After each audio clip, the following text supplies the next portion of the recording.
Muy buenas tardes con todos. Deseo presentarme, pero antes agradecerles por participar en esta ponencia. Soy la doctora Fiorella Rivera Sandoval, de tercer año del Servicio de Medicina Física y Rehabilitación, y el día de hoy vamos a hablar acerca del trastorno del espectro autista. Comentarles que esta ponencia, al ser una ponencia bastante importante y hoy por hoy en bastante boga, vamos a dividirla en dos partes, esperando que sea del agrado de todos ustedes. Vamos a ver qué cifras reportadas por la OMS en el 2020, hablando de la prevalencia mundial de TEA, estimaban que habían 62 personas por cada 10.000 habitantes, es decir, lo mismo que uno por cada 160 niños o niñas. Sin embargo, el Ministerio de Salud hacia el año 2020, para hablar un poco de cifras en nuestro país, estimó que habían 5.328 personas certificadas con el diagnóstico del trastorno del espectro autista o TEA, de las cuales un 80 a 90% eran varones y un 19,1% mujeres. Vamos a ver también que se estima una prevalencia importante del trastorno del espectro autista en el Perú de más o menos 204.000 personas.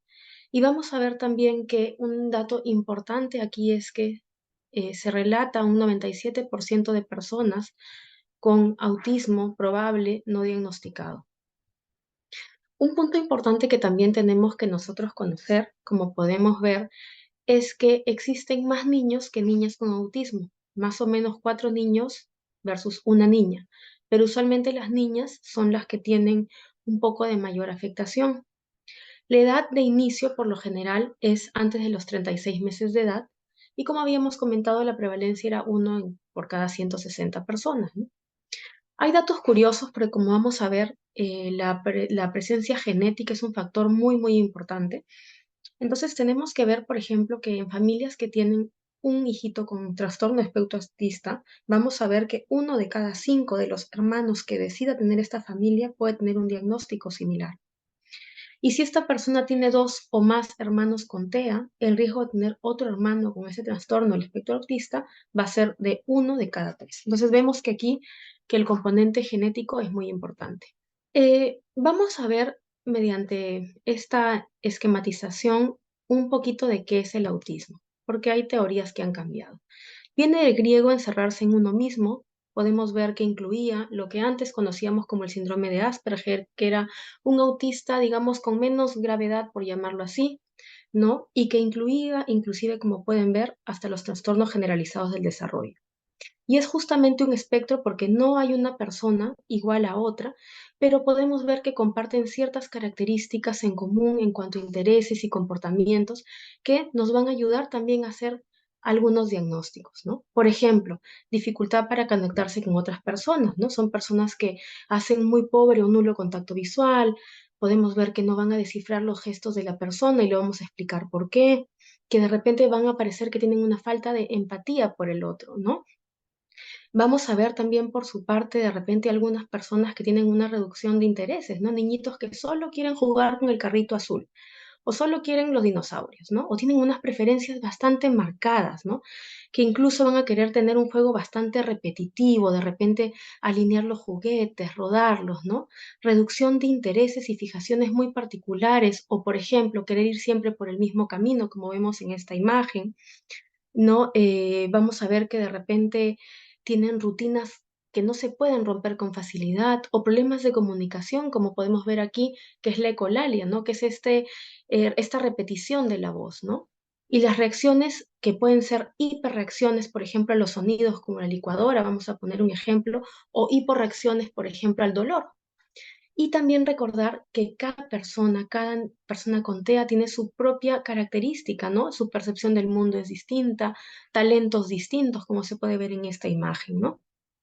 Entonces, esto es como para tener una idea mental de lo que estamos viendo en autismo y cuya finalidad va a ser para nosotros poder identificar estos signos de alarma y poder hacer derivación para un diagnóstico y un tratamiento oportuno. En cuanto a los factores de riesgo, nosotros vamos a ver y agrupar los factores desde antes del nacimiento, prenatales, donde podemos ver la edad parental, en la cual vamos a ver que todo papá o mamá mayor a 39 años, ¿no? Y que desee gestar, va a tener un riesgo. para TEA, ¿no? En general, no es solo exclusivo de TEA, ¿no? Pero en fines de esta ponencia es bueno mencionarlo. Los fármacos, sobre todo los teratogénicos hacia la madre, se han reportado de ellos. Por ejemplo, se habla mucho del ácido valproico, que es un medicamento anticonvulsivante que lo usan las madres gestantes, pero siempre, ¿no? Esto nos debe llevar a que no debemos automedicarnos, y menos si es que hay una paciente gestante, porque hay factores de riesgo asociados. Infecciones maternas, ¿no? Como parte de exposiciones bastante generales, y el periodo intergenésico, que quiere decir este periodo de entre gestación y gestación, donde podemos ver que se ha observado una asociación importante cuando es menor a 18 meses o mayor a 60 meses entre gestación y gestación. En los factores perinatales, nosotros vamos a poder ver asociados a la prematuridad, es decir, cuando nacen antes de las 37 semanas, y podemos también ver el Apgar bajo, que es esta puntuación que nosotros damos cuando hay un llanto al nacimiento, no un llanto inmediato, si lloró inmediatamente al nacer o no, y se puntúa, ¿no? El bajo peso, que va a estar representado en bebés menores de 1.500 o 2.500 gramos, y sufrimiento fetal, que también está constantemente ligado con el Apgar, ¿no? Ahora, postnatales, me pareció importante mencionar que mucho se habló en su momento, tiempo atrás, acerca de exposiciones a vacunas y mercurio para generar alguna asociación con autismo, pero esto quedó claramente descartado, y de hecho esto se asoció a la vacuna triple vírica, ¿no? Que es la sarampión, papera, rubiola, pero quedó demostrado que no había una asociación, y me parece importante poder reafirmarlo. Ahora, vamos a ver nosotros que el trastorno del espectro autista es una alteración del neurodesarrollo, y vamos a ver en este esquema el cerebro con sus diferentes partes de forma bastante esquemática, donde vamos a poder entender un poquito cómo se da este desarrollo anormal en el cerebro de una persona con trastorno de espectro autista. Vamos a ver, por ejemplo, principalmente que la amígdala, la voy a señalar por aquí, en la región de la amígdala, vamos a ver que en personas con autismo se ha evidenciado una disminución del volumen. Ahora, la amígdala lo que nos va a, digamos, o la función, entre tantas funciones que tiene, vamos a ver que va a traducirse con esta alteración en el comportamiento social. Vamos a ver que es una persona que puede tener más ansiedad, niños con mayor miedo, ¿no? Vamos a ver, por ejemplo, en el cerebelo, que está aquí ubicado en la parte posterior, vamos a ver que se va a dar principalmente el control de la conducta motora. Y también el cerebelo tiene que ver mucho con los trastornos de movimiento, ¿no? Y si nosotros, por ejemplo, como vamos a ver en este esquema, les estaba comentando también que en el cerebelo se vio una disminución de las células de Purkinje, que justamente tienen que ver con todo este tema del movimiento. La parte de lo que es parietal, con el tema de lo que son las emociones. Vamos a ver la zona también occipital, que tiene que ver con los olores y con la sensación de querer oler todo, olfatearlo, ¿no? Nuevamente, para corroborar que las vacunas quedó, como les comentaba, descartado, pero sí quedó una asociación claramente genética, porque lo podemos nosotros inclusive evidenciar al momento de hacer la historia clínica, ¿no? Recordar la importancia de no automedicarse, sustancias teratogénicas. Inclusive hay una asociación entre obesidad materna y 36% como factor de riesgo para el autismo. Por tanto, es importante todo ello. Y mencionar también las disfunciones autoinmunes que expresan citoquinas, ¿no? Inflamación que puede expresar. Y el componente también de la alteración del microbioma intestinal, que son estas bacterias buenas, que van a estar las personas con TEA con una mayor predisposición para los trastornos gastrointestinales por justamente el eje intestino-cerebro, ¿no? Entonces, es muy importante que tengamos un primer mapa de estos factores, pero recordar que de todas las teorías, la genética hoy por hoy es la que tiene una mayor boga. En cuanto a la etiología del autismo, se han hablado muchísimas teorías. Hay teorías psicológicas, hay teorías biológicas. De ellas me voy a centrar en algunas que me parece importante para fines de esta primera ponencia, y recordar que de todas las teorías, como habíamos hablado, la base neurobiológica es totalmente indudable. Vamos a ver aquí la primera teoría, que tiene que ver con la teoría de la mente, ¿no? La teoría de la mente, ¿de qué nos habla, no? ¿O qué nos quiere decir? Vamos a ver que una persona, ¿no? Los seres humanos tenemos la habilidad, ¿no? para poder inferir justamente los estados mentales, ¿no? De otras personas. Por ejemplo, vamos a poder, con mirar a la persona, como pueden ver en esta imagen, explicar y predecir el comportamiento, ¿no? De esta persona o qué idea o qué puede estar pensando, ¿no? En cambio, en las personas con el trastorno espectro autista casualmente tienen esta dificultad para poder comprender, para poder imaginar o leer a la otra persona. Y esto vamos a ver que se traduce como una falta de empatía o desinterés, o a veces un exceso de sinceridad, porque dicen lo que piensan y no están un poquito reparando en cómo esta otra persona lo puede percibir, ¿no? O a veces un poco de ingenuidad también. Y recordemos también, como estábamos viendo, que casualmente en la corteza frontal, como estábamos viendo en el video anterior, es que esta alteración, principalmente la del lado derecho de la corteza frontal, tiene que ver justamente con los sentimientos de empatía. También van a, por ejemplo, ver mucho con lo que son los movimientos repetitivos que vamos a empezar a ver en los pacientes con los problemas motores, ¿no? Pero de esto nos habla la teoría de la mente. Ahora, la siguiente teoría es la teoría de la coherencia central débil. Vamos a ver que también las personas tenemos esta capacidad de poder integrar conceptos de forma global, de poder asociar por categorías, ¿no? Pero vamos a ver que en las personas con TEA va a haber ahí una dificultad para poder hacer esta integración, ¿no? Vamos a ver que ellos lo que van a hacer es focalizarse en detalles, ¿no? Por ejemplo, si vemos este dibujo del cochecito, de repente ellos van a ver las ruedas o van a empezar, algo les va a llamar la atención, ¿no? Y nosotros vamos a ver, ¿no? Es esa forma del interés, ¿no? Selectivo por ese determinado objeto, pero lo que está, digamos, viéndose de forma macro, no más profunda, es justamente esta incapacidad para ver toda esta información y procesarla como algo global, ¿no? De eso nos habla la teoría de coherencia central. La teoría de la disfunción ejecutiva en realidad nos va a hablar de esta capacidad que tenemos para poder hallar soluciones o predilecciones o sugerencias en base a experiencias que hemos tenido, ¿no? O también imaginar alguna respuesta. Y todo esto se da en el área prefrontal.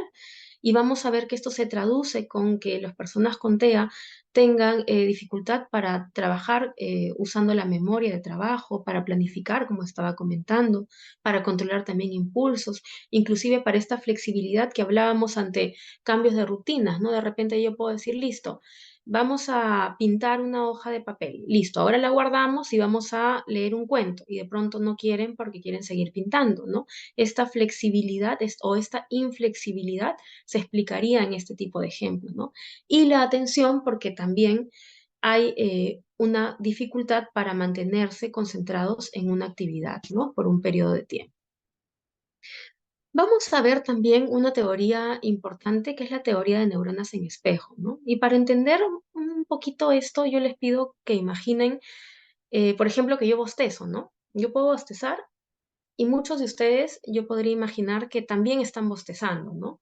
Porque tenemos esa capacidad, ¿no? Por estas células que nos van a ayudar para esta imitación, ¿no?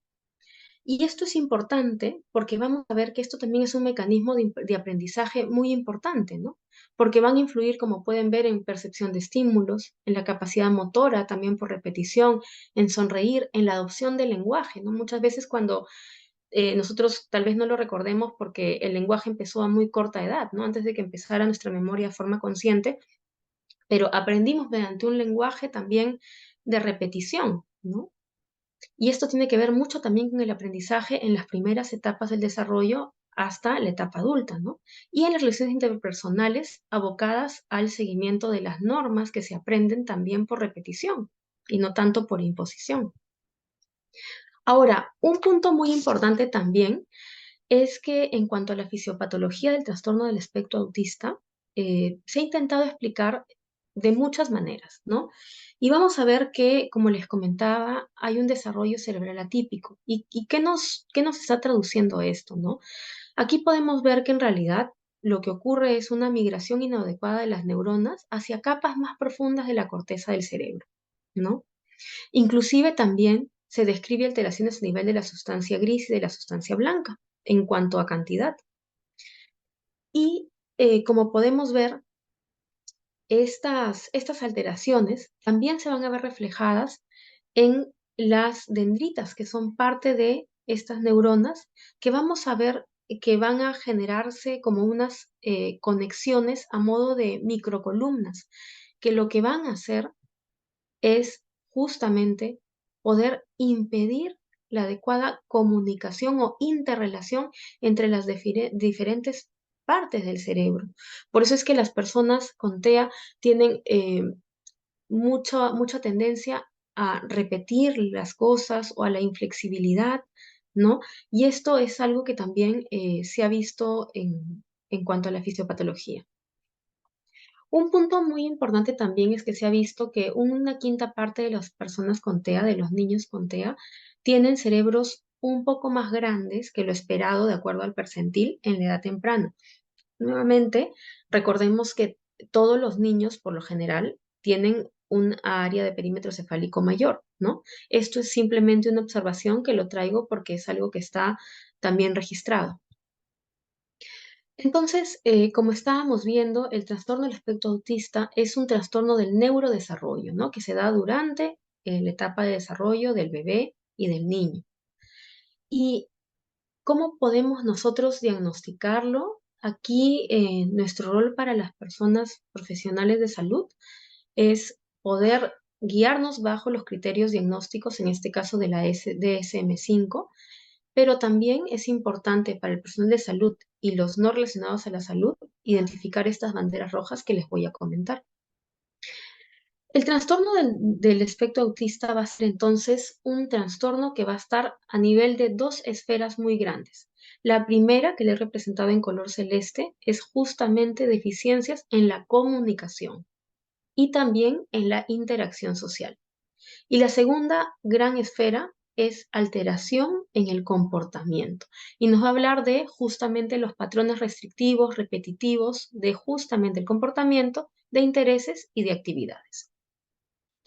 Vamos a ver también que el cuadro clínico y el diagnóstico del TEA requiere que de estas dos grandes categorías, que vamos a denominar dominios, se cumplan otros criterios.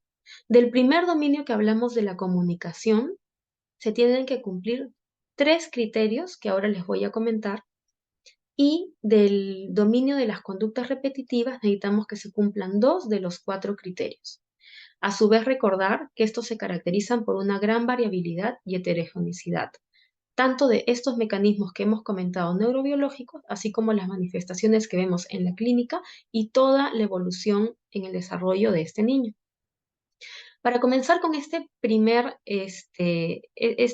ítem importante que nos habla de comunicación e interacción social, los tres criterios son deficiencias en la reciprocidad socioemocional, deficiencias en las conductas comunicativas no verbales que se utilizan para la interacción social y la deficiencia en el desarrollo y mantenimiento y comprensión de las relaciones. De estos, los tres criterios deben cumplirse.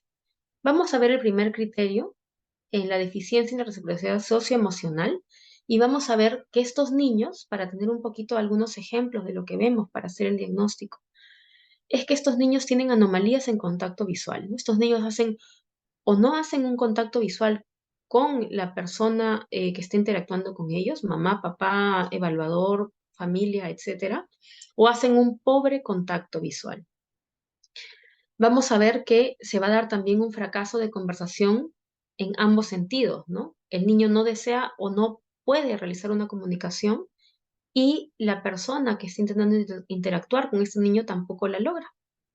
Y vamos a ver la disminución de los intereses, emociones o efectos compartidos que estábamos viendo nosotros justamente cuando explicamos la teoría de la mente.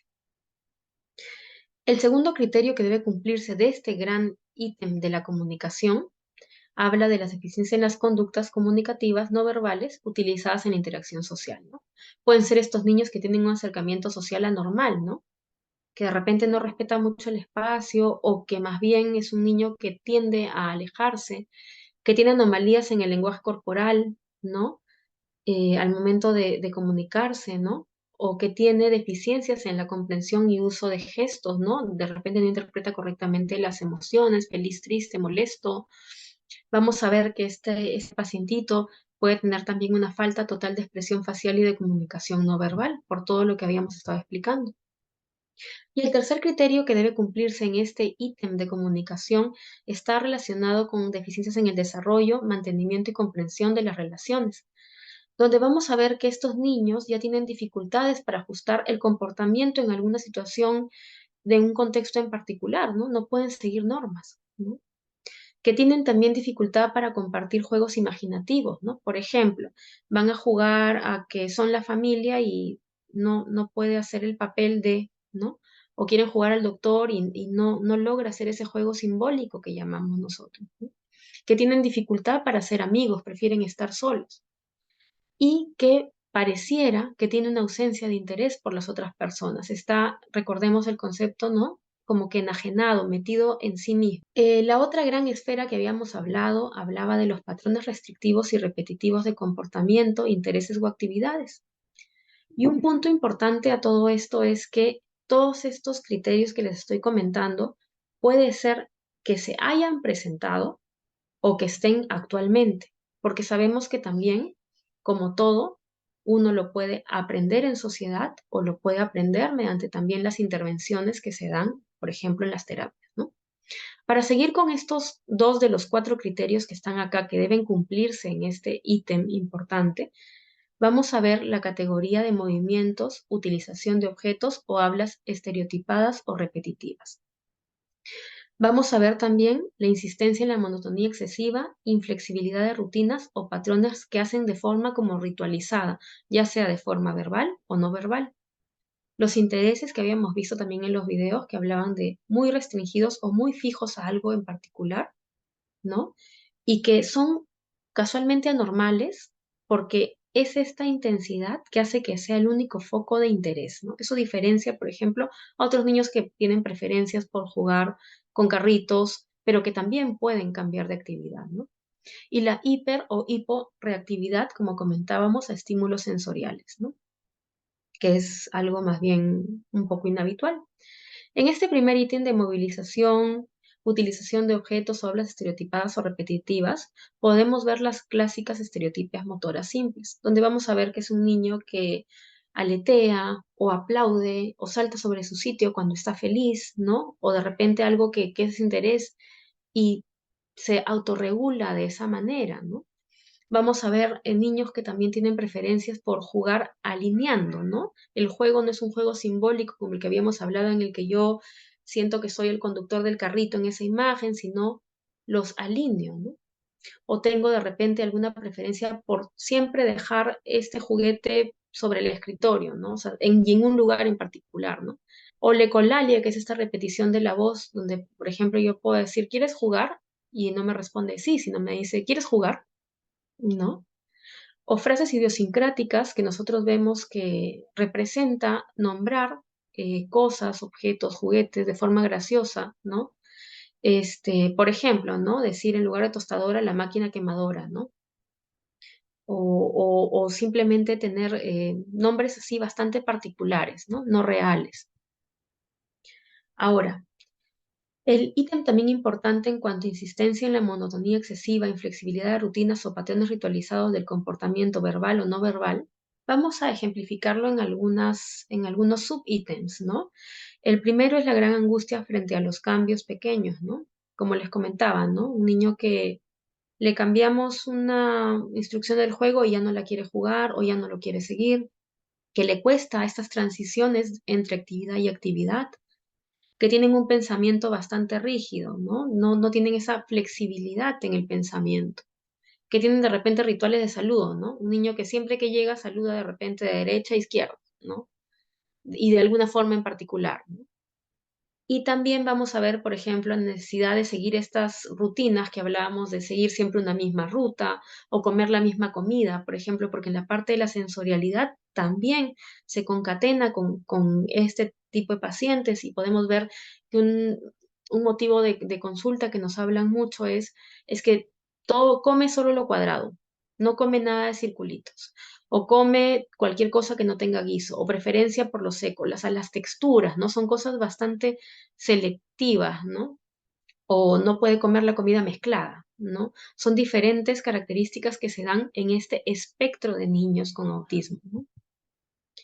Y vamos a ver también los intereses muy restringidos y fijos, ¿no? Que como comentábamos son anormales en cuanto a la intensidad o foco de interés, ¿no? Un niño que de pronto está jugando y los papás nos relatan, es que solo va a coger el dinosaurio naranja. Y nosotros ya sabemos que cualquier cosa naranja la va a coger, ¿no? Porque tiene esa predilección, esa preferencia, ¿no? O solo quiere jugar con letras, o solo quiere figuras geométricas, o solo juega con rompecabezas, ¿no? A eso va este ítem referido. Y el último cuarto criterio de esta categoría, de los cuales recalco se deben cumplir dos de estos cuatro, habla sobre la hiper o hiporreactividad a los estímulos sensoriales o interés inhabitual por aspectos sensoriales del entorno. Aquí vamos a ver lo que comentábamos también inicialmente, que hablaba de una hiperrespuesta o una hiporrespuesta, ¿no? Una hiperrespuesta, por ejemplo, ¿a qué? Al ruido, ¿no? Una licuadora y el niño empieza a llorar, pasan una máquina de césped y el niño no lo tolera, ¿no? Podemos ver una hiporrespuesta, por ejemplo, niños que se cunan y no tienen dolor, se dieron un golpe muy fuerte y no lloraron, ¿no? La respuesta adversa que les comentaba a sonidos, pero también a texturas específicas, ¿no?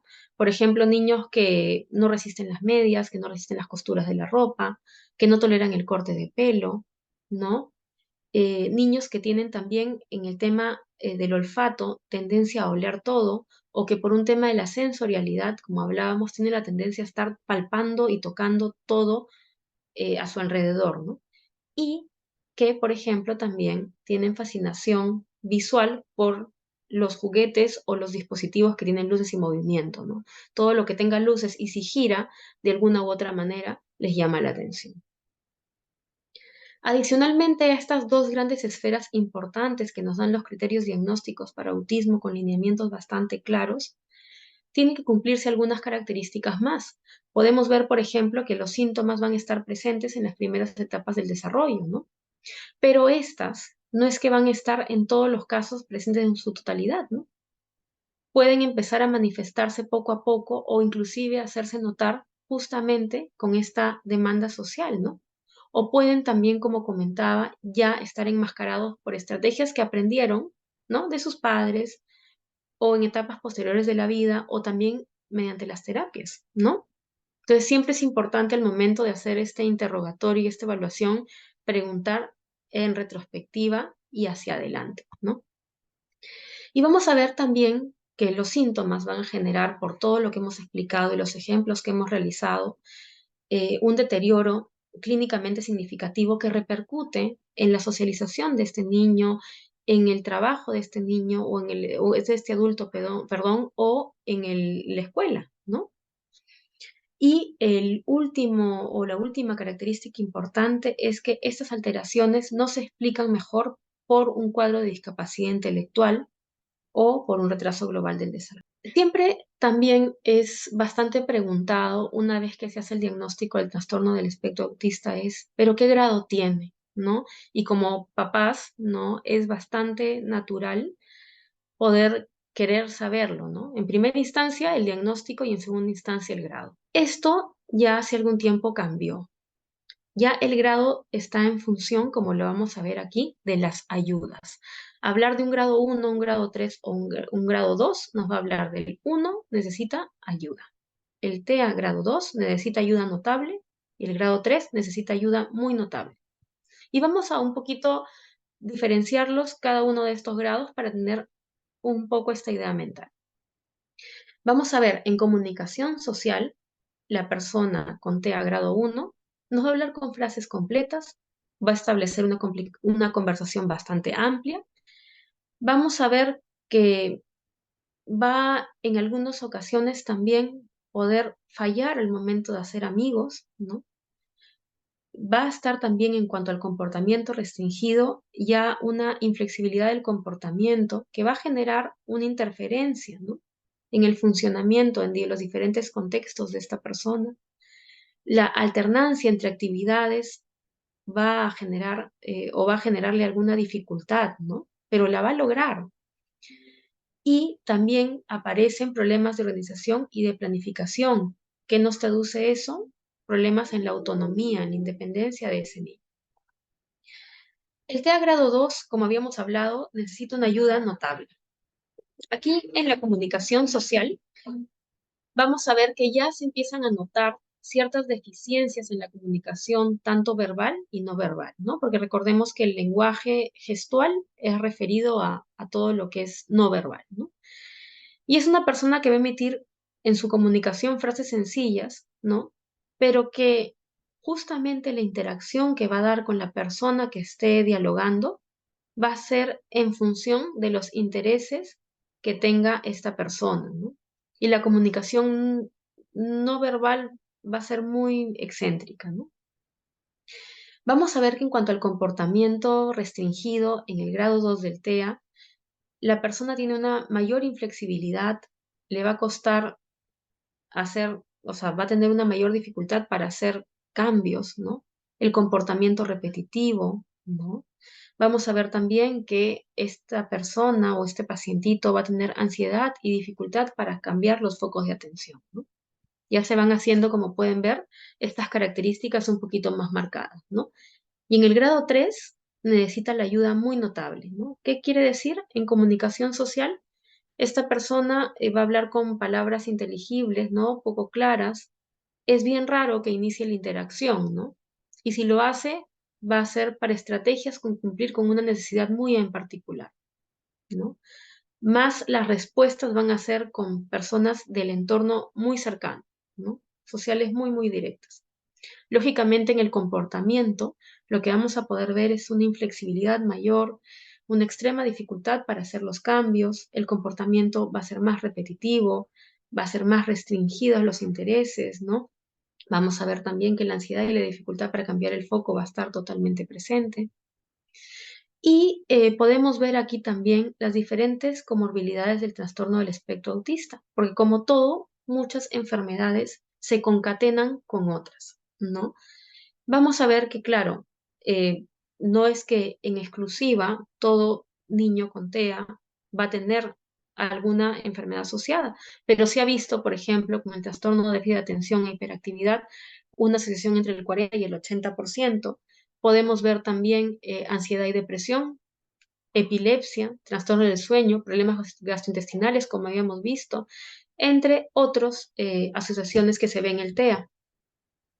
Ahora, es muy importante y yo creo que es el principal objetivo porque decidí compartir esta charla y es el poder hacer un diagnóstico precoz. Pero para hacer un diagnóstico precoz tenemos que poder identificar signos de alerta que lo podemos hacer personal de salud o no, en cualquier momento, con cualquier familiar, con cualquier amigo que tenga un pequeño, ¿no?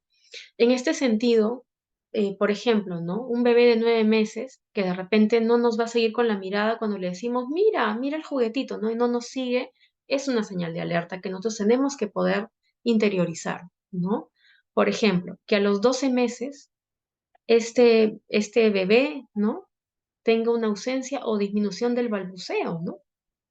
O que también sea ausente o disminuido hacer gestos, ¿no? Por ejemplo, señalar un objeto que quiere o hacer un adiós o un hola con la mano. A los 15 meses, y valga decir, todo se va concatenando porque todo el neurodesarrollo es transversal, ¿no? Vamos a ver que el niño no haga un contacto visual, por ejemplo, cuando está hablando con alguien, ¿no? O que no muestre atención compartida, ¿no? Por ejemplo, ese interés, ¿no? En algún objeto o actividad, ¿no? Que yo lo llame, ¿no? Diga María, María, y no voltee, ¿no? Siendo este su nombre, ¿no? Que parezca que no escucha, ¿no? Vamos a ver también importante que, por ejemplo, a los 15 meses, ¿no? O a los 16 meses, no diga, por ejemplo, papá o mamá con el sentido de llamar a papá o mamá, ¿no? O agua o teta, ¿no?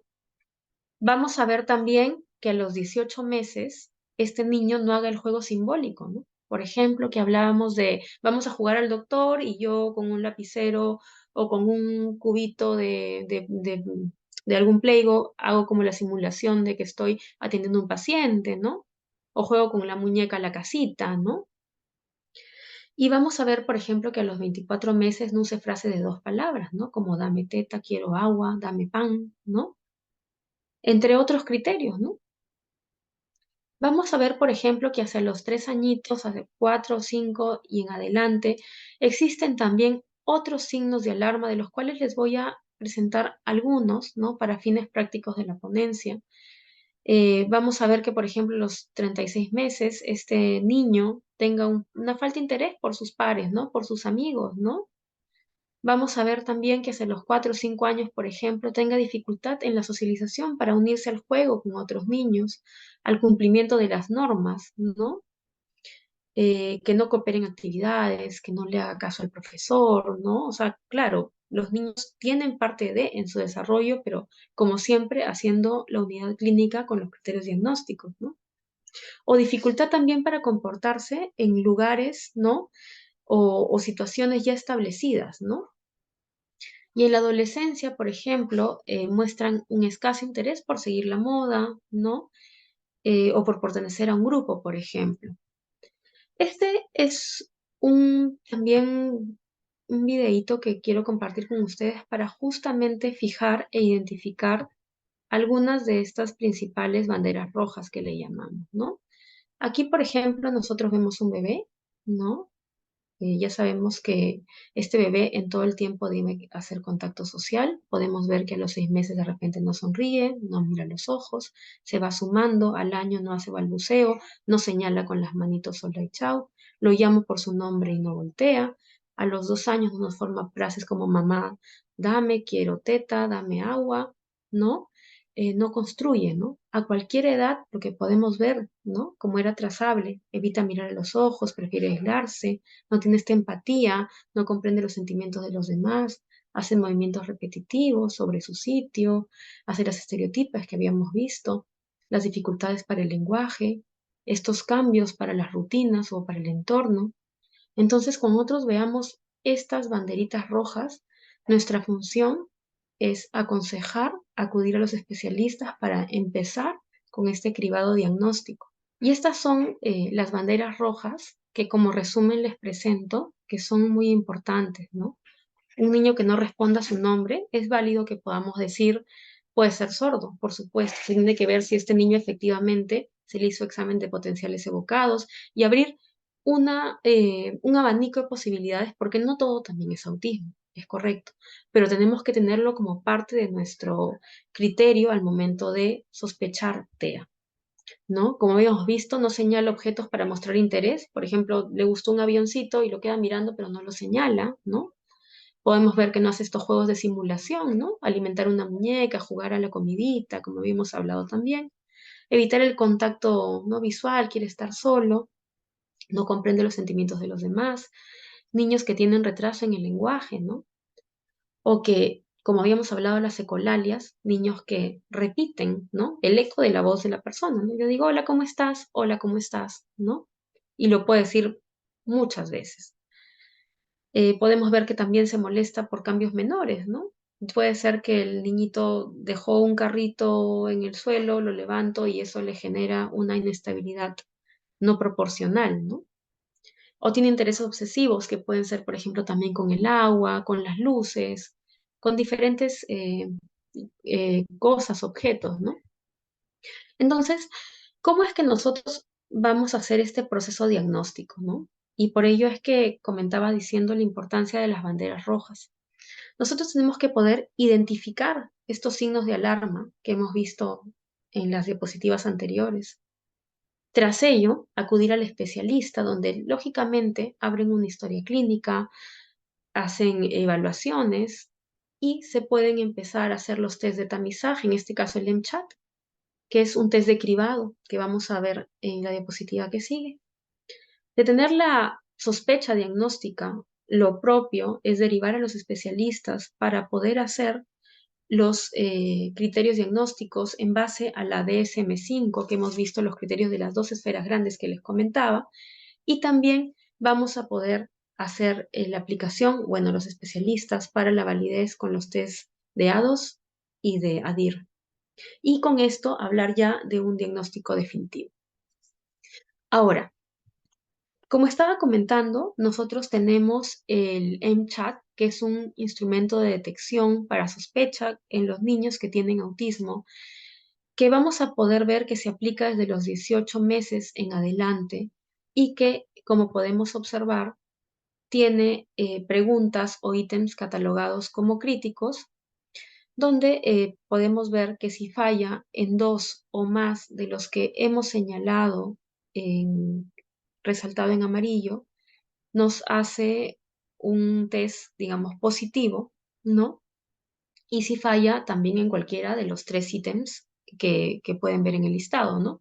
Por ejemplo, les voy a nombrar algunos, ¿no?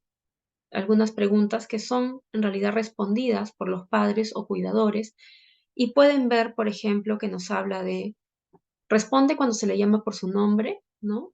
Podemos ver, puede imitar o repetir gestos o acciones que usted hace. Por ejemplo, si sacas la lengua, el niño saca la lengua o no lo realiza, ¿no? Vamos a ver también, por ejemplo, eh, si es que este niño suele hacer el contacto visual, ¿no? Mirar a los ojos, si sonríe cuando ve a su cuidador, si ya camina, ¿no? Si entiende su hijo o hija lo que las personas dicen, ¿no? O sea, son preguntas, como ven, bastante sencillas y que nos dan una aproximación diagnóstica o un cribado diagnóstico bastante claro. Entonces, vamos a ver también, ¿no? Que una vez que se tiene un diagnóstico que surge de estas manifestaciones o comportamientos en el paciente, que se ahonda en una historia clínica que se valida mucho con el relato de los cuidadores, de los familiares, y que el médico observa en su evaluación, en el acto médico, en cuanto a comportamiento, y se hacen estos instrumentos psicométricos como la DSM-5 que vimos los criterios, el MCHAT y ya la aplicación del ADIR o el A22, ¿no? Vamos a ver que se trabaja en consenso multidisciplinario, ¿no? Con los pediatras que son las personas que tienen este contacto mayor con los niños y que nos van a derivar, ¿no? A neuropediatría, a psiquiatría, ¿no? A neuropsicología, a medicina física y rehabilitación, que es la especialidad que hoy por hoy lleva los tratamientos no farmacológicos en los niños con TEA, ¿no? Y este pues es un diagnóstico clínico que la idea es que se haga de forma precoz. ¿Y cuáles serían estas intervenciones en el trastorno del espectro autista, ¿no? Tenemos objetivos claros que debemos nosotros poder perseguir con los niños, ¿no? El primero es minimizar los déficits centrales en cuanto a la comunicación, a la interacción social y los comportamientos o intereses restringidos o repetitivos y todas las deficiencias que se asocien a ello. El segundo objetivo es maximizar la independencia funcional al facilitar el aprendizaje y justamente la adquisición de habilidades de adaptación de estos niños. Y también, en línea con ello, eliminar, minimizar o prevenir comportamientos que puedan generar problemas o que puedan inferir con las habilidades funcionales del niño en todo su desarrollo. De esto no me voy a centrar mucho en la intervención porque eso es motivo de otra ponencia, pero es importante conocer que estas intervenciones tienen que ver con la parte de la conducta, como lo hemos visto, la terapia del desarrollo, que tiene que ver con todo lo motor, lo propioceptivo, el lenguaje, con todo el tema sensorial, ¿no? Para la alimentación, las texturas, ¿no? La selectividad, la inflexibilidad, para fijar atención, concentración, ¿no? En el niño, las diferentes prácticas educativas que también se tienen que ir dando, porque este niño va a recibir una escolaridad, ¿no? Y es importante también que el empuje venga desde ahí. Y tenemos que ver que tanto niños pequeños, niños mayores, adolescentes, tienen que tener intervenciones y enfoques adecuados, ¿no?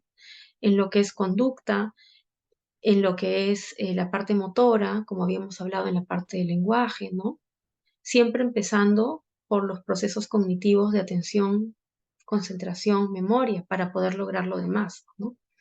Y en los niños mayores, ¿no? Siempre el entorno educativo pues es bastante mandatorio y debería ser integrado con estas terapias de conducta y de desarrollo para seguir promoviendo las habilidades de estos niños. Lógicamente, cuando hablábamos del autismo, hablábamos de un espectro en el que todas estas estrategias, pues, no van a ser exactas para cada niño, ¿no? Porque es un espectro en el cual tenemos que ver la edad, las fortalezas, las preferencias, las debilidades, el mecanismo de aprendizaje de este niño para potenciar al máximo su neurodesarrollo, ¿no? Esta es un dibujo, es ya casi la diapositiva final, que me gustó mucho porque así de complejo y de dinámico está hoy por hoy las intervenciones farmacológicas y no farmacológicas con sus diferentes postulados en lo que es el trastorno del espectro autista, ¿no? Sin embargo, lo que yo puedo decir, y creo que me parece muy importante, es la intervención precoz, ¿no? La intervención precoz en el sentido de detectar estas banderas rojas, ¿no? De ver estas señales de alarma, de buscar la evaluación médica. Hemos visto el MCHAT, que es un test cribado muy sencillo de realizar en un muy corto tiempo, costo efectivo, derivar oportunamente, porque se ha visto que un diagnóstico precoz seguido de una intervención pronta que se da justamente durante esta adopción de habilidades del niño marca el pronóstico y le ofrecemos muchos más recursos para el apoyo para su vida en adelante, ¿no? Hasta la adultez, porque entendamos que el autismo es una alteración neurológica y tenemos que verla como tal, ¿no? Y con ello, pues, nos vamos a apoyar de las diferentes terapias que tenemos para abordar a estos niños. Les agradezco mucho por su tiempo, por la asistencia y quedo atenta a cualquier intervención. Muchas gracias.